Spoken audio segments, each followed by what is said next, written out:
So we're just getting to the open of the show now, okay? This week, the rock show that crashed and burned before its time. Unless you were on the West Coast, you didn't get to see it. But we've got it for you. A half hour of what he said, what she said, and a backstage pass to the sights and sounds and fireworks that was Hole and Marilyn Manson.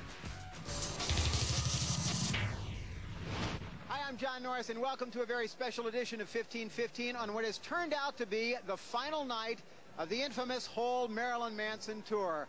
Well, it was supposed to be a 2-month rock explosion, but it turned out instead to be a 2-week implosion. As after this hometown show here at the Forum in Los Angeles, Courtney Love and Hole will go their separate ways. So, what happened? Was it all about money, about the crowds, or about the onstage dissing night after night, or maybe a little of each? We spoke to the fans and to the feuding pair.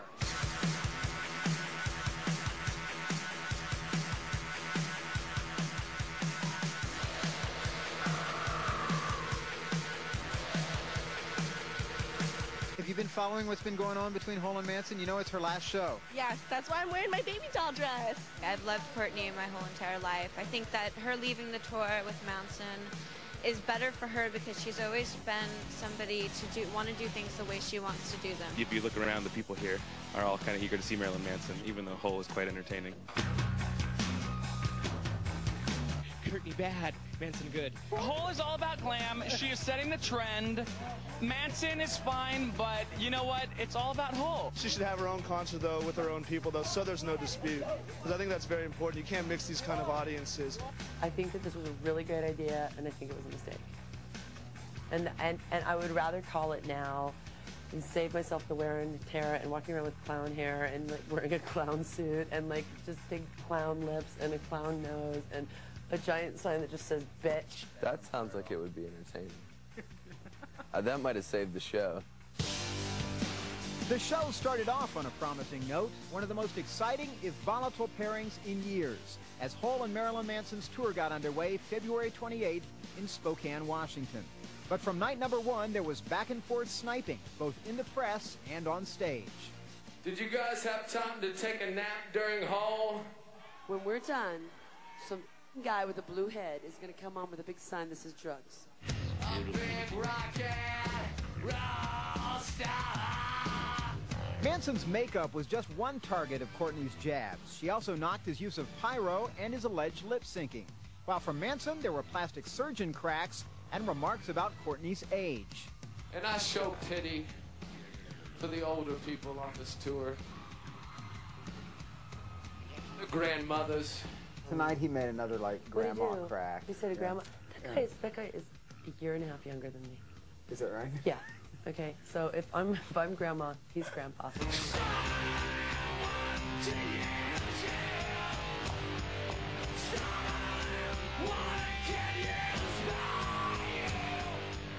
you think you've ever gone too far in any of the things you've said toward her, about her? I mean, someone told me that you said something, kind of a reference to Kurt a few nights ago on stage. It could be looked at that way, but, you know, I'm not looking to ever hurt her feelings, you know. I think, you know, I'm not a vindictive person. I'm not someone that likes to just see other people suffer for no reason. But if, you know, if she said something, if she said something about me, I'm going to say something back, and I know what pushes her buttons. A major button pusher for Courtney was their financial arrangement. Per their contract as tour co-headliners, Hole, whose own show is fairly low-tech, were expected to pay for 1/2 of Manson's considerable production costs. We have to split this thing 50-50, so every time that Brian wants a new light, he gets a new light. And every time he wants 9 more kabuki screens, he gets 9 more kabuki screens. And every time he wants a cannon, we have to pay for the cannon. And it's sort of out of control. It's like this raging production that we're paying for, and we have a little bit of glitter. I had to pay for her yoga teacher and her personal chef also, so, you know. As playful sparring continued, even Manson's fiancée, actress Rose McGowan, was a point of contention. There's some friction now and then. Yeah. I wondered if she ever had to run interference between you and Courtney. No, I've had to run interference between the two of them. He told us that he's had to kind of separate you and Rose, I guess, when she's been on the road, that you guys don't exactly get along. Rose, his girlfriend. Is that the actress? Yeah. No, I honestly don't know her. I mean... Yeah, Rose McGowan. Was she in, what? I don't know who she is. You're lying. I'm not. What? She has black hair and big butts, right? Yeah. Mm-hmm. And it kind of turned up. Yeah, cute nose. Yeah. Sort of turned up, though, right? I don't even know her. I didn't even know who she was when you said it. That's his girlfriend, right? There's all sorts of chicks around. So there's not a problem between you guys? Well, there's all these chicks around all the time. I mean, how can I distinguish? Well, I think she's kind of special. I don't think she's. Is she? Well, to him. Well, there's a lot of chicks around him all the time, and they all have black hair and little turned-up noses.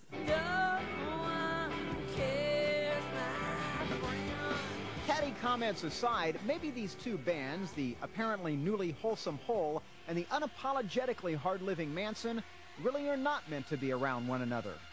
There's not a good integration of, like, our fans that aren't allowed to come because parents are scared of, you know, of Brian and his burning cross and all his iconic craziness. So that's a real problem. I think that might be a little bit of a cop-out. I think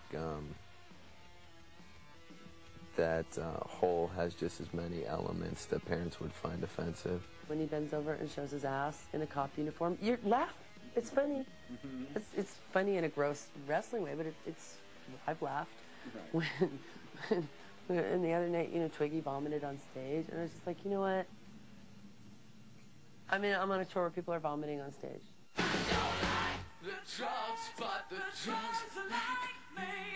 The culture around the drug that they use makes people weird.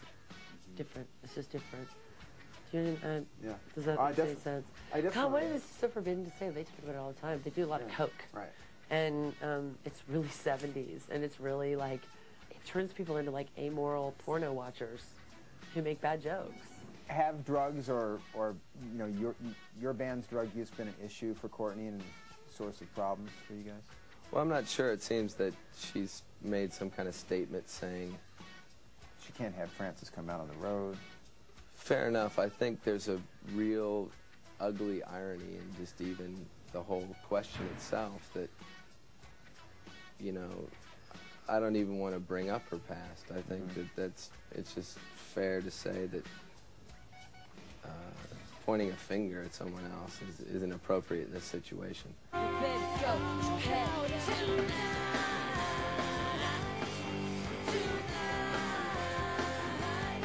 It's not a personal thing. It's not about him.